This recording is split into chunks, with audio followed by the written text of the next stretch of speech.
Spoštovane gostje, spoštovani gosti, v Sava Infond smo se odločili, da bomo vam pripravili neko prvo spletno srečanje.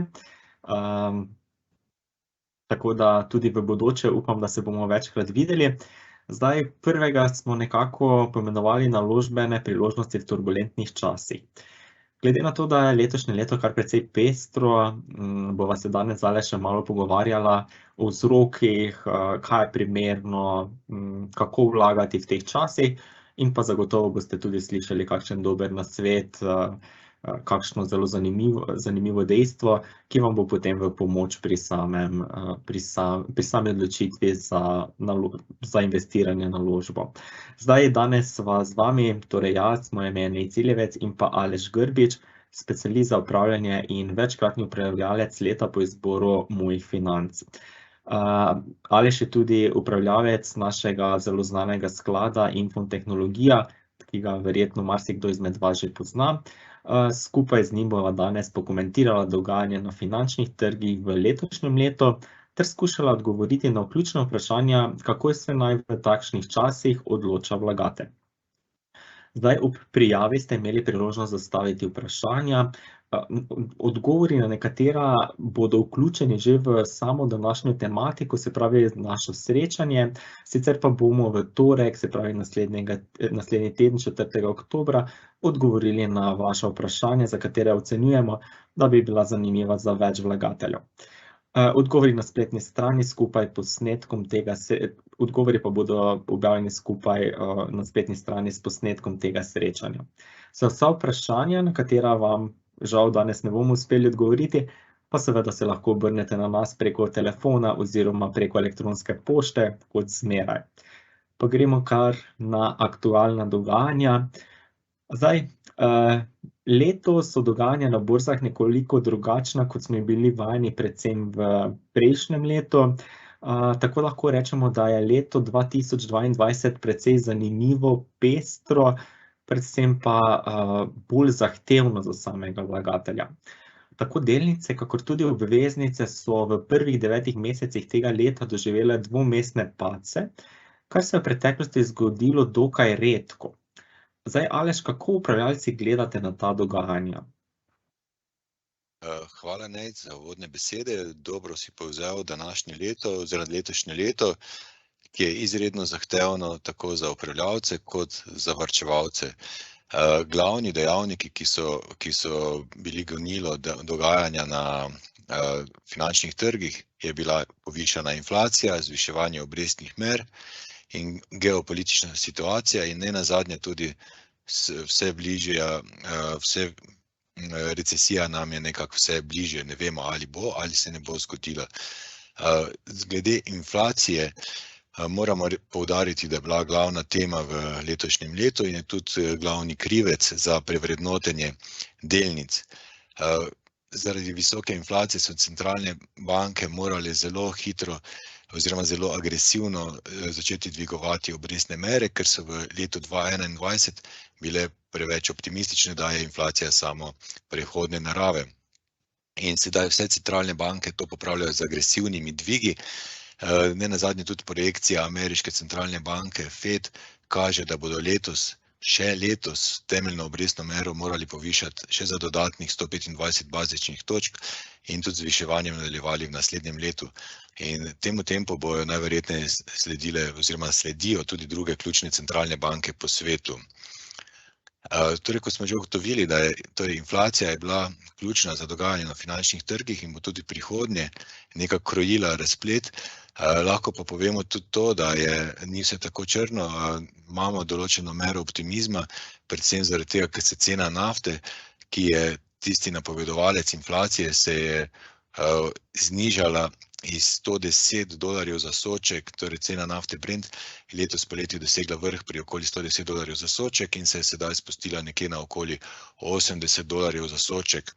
V Evropi situacija še ni tako optimistična, ravno zaradi uvožene inflacije preko padca vrednosti evra za okoli 17-18% glede na ameriški dolar v zadnjih 12 mesecih, ampak tudi že v Evropi smo zaznali prve znake normalizacije cen energentov, glede na to, kaj smo doživeli sredi poletja, ko so tako cene plina, kot cene elektrike dosegle vrh.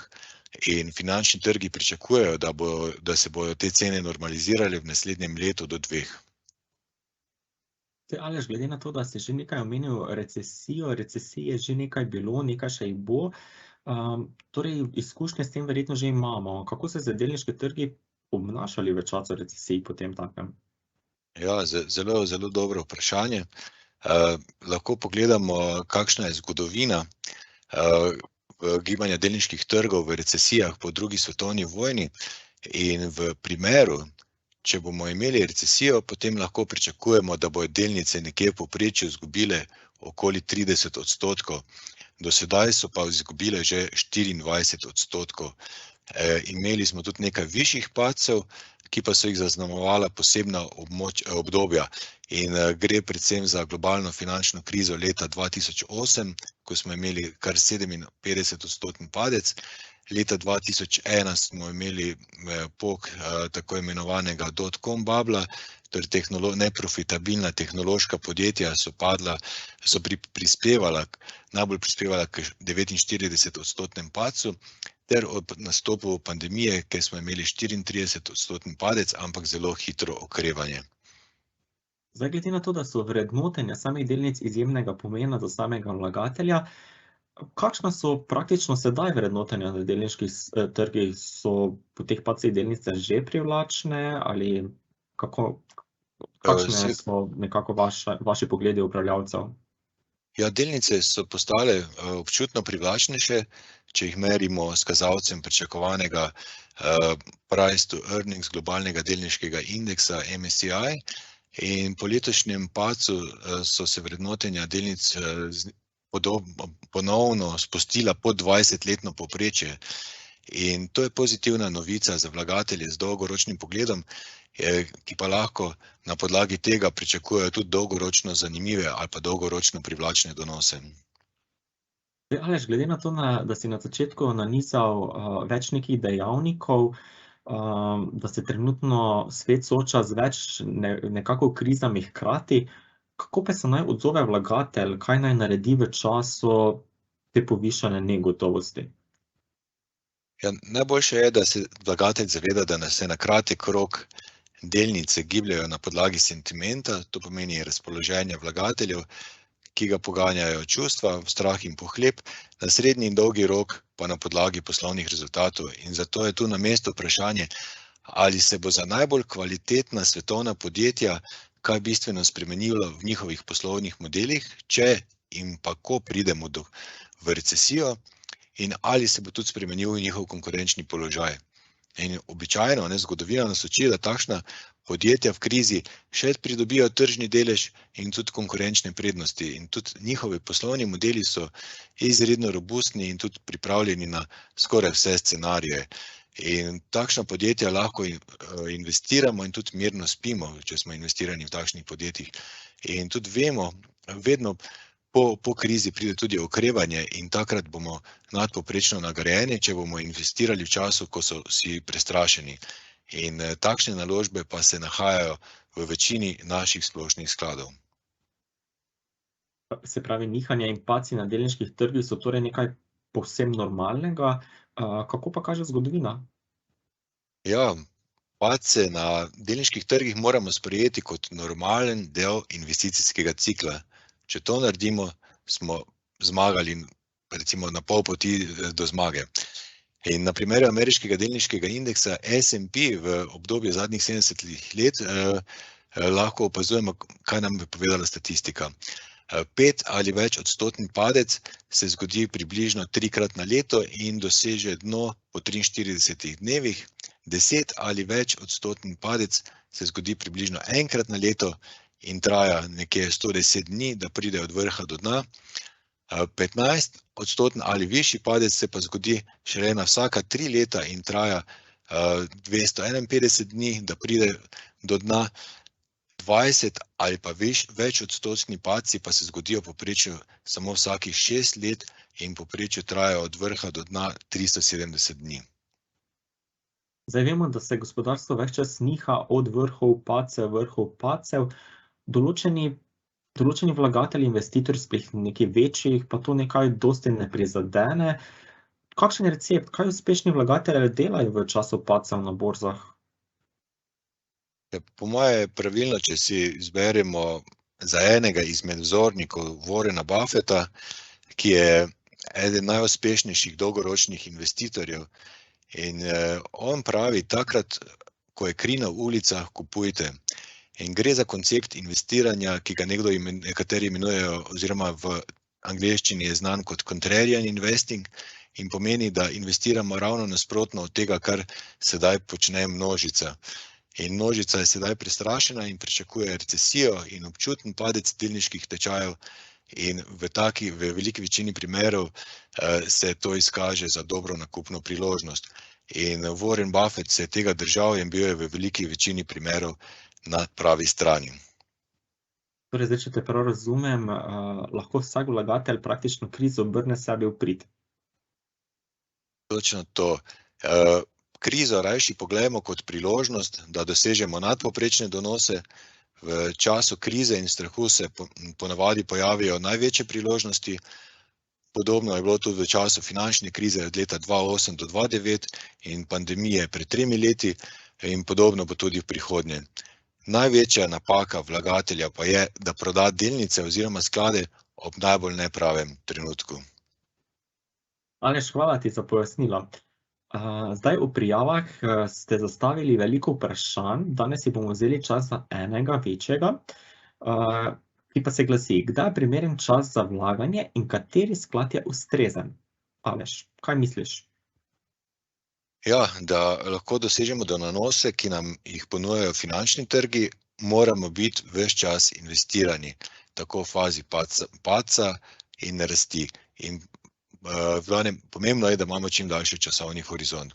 In tudi poglejmo primer vstopa v sklade v razvite trgi na vrhu preteklega cikla.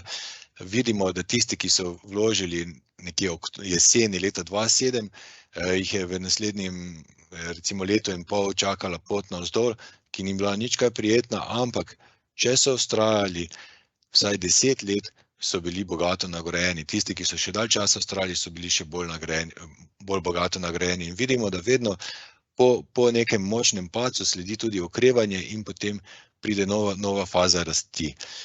In tukaj je potrebno poudariti, da je potrebno poiskati primeren produkt, in primeren produkt je razpršen sklad, v katerem so zastopani vsi gospodarski cikli. In kot smo še prej poudarili, je pomen dolgoročnega varčevanja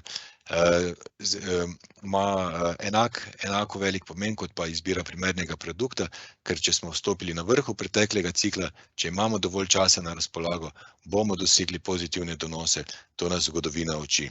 In tudi naučili smo se tega, da je vedno pravi čas za varčevanje in iskanje tistega trenutka, ko bo trg dosegel dno, je v večini primerov zgrešena strategija. In tudi napoved, kdaj se bo zgodil kakšen šok in kakšna bo reakcija na finančnih trgih, tudi to je dokaj težko napovedati. In lahko se naučimo iz pandemije, ki je bila dober primer tega, kako hitro so se trgi odbili. In marsikdo je zamudil to priložnost. In o tem nam tudi govori recimo legendarni investitor Peter Lynch, ki je povedal, precej več denarja se je izgubilo zaradi tega, ker so se vlagatelji pripravljali na recesijo oziroma poskusili zadeti padce, kot pa je bilo v resnici izgubljeno ob samih padcih. Zelo dobra misel. Tako jaz mislim, da lahko tukaj zaključiva današnjo krajše srečanje. Zdaj najlepše hvala vsem, ki ste si vzeli čas in nas danes spremljali. Hvala tebi, Aleš, ki si nam razkril marsikaj novega in uporabnega. Zdaj, dragi slušatelji, v razdelku vprašanja in govori smo nastavili povezavo na anketo o vašem zadovoljstvu s srečanjem. Prosim vas, da si vzamete teh nekaj sekund in jo izpolnite. Drugače pa še enkrat hvala in prijeten popoldne kljub nekoliko kislemu vremenu. Prepričan sem, da pa borze bojo iz tega dežja tudi počasi prišle v lepše obdobje. Hvala. Hvala.